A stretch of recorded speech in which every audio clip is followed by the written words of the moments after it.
در سره شریکوم. خو د غزل نه مخکې دوه درې شعرونه چې بالکل تازه مې لیکلي دي چې زما د بېوسۍ چغې که چا نه اورېدلې، زما د بېوسۍ چغې که چا نه اورېدلې، زما غږ به نو خامخا اسمان ته رسېده.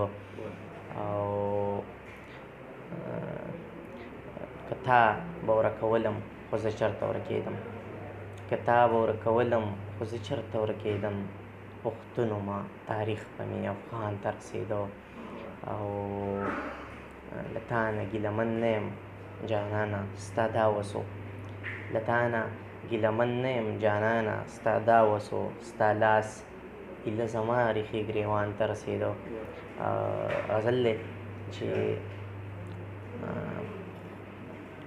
ارمان پسې به خامخا، زوړ غزل دی که چا نه یې اورېدلی هغو دپاره به نه وي.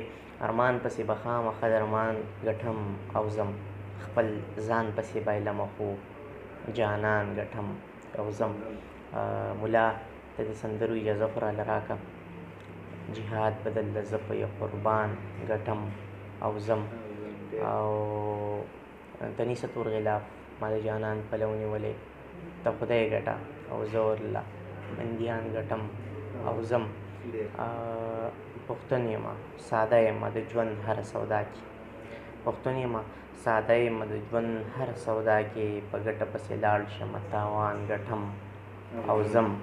مننه. او چې ځان مې پې بایللی و هغه راته نن وویل، چې ځان مې پې بایللی و هغه راته نن وویل، ته ځان ګټه قراره زه به ځان ګټم او ځم.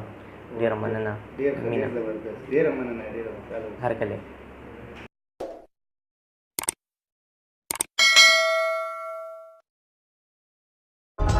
Please like and subscribe akmal Pakistan TV. हमारे चैनल को सब्सक्राइब करने के लिए नीचे दिए गए रेड बटन को जरूर प्रेस करें और बेल आइकन को प्रेस करना ना भूलें ताकि आने वाली वीडियोस की नोटिफिकेशंस आपको सबसे पहले मिले। दोस्तों उम्मीद करता हूँ आप लोगों को हमारी ये वीडियो पसंद आई होगी। अगर वीडियो पसंद आए तो वीडियो को लाइक करना और हमारे चैनल को सब्सक्राइब किए बिना कहीं मत जाइएगा। Thanks for watching this video.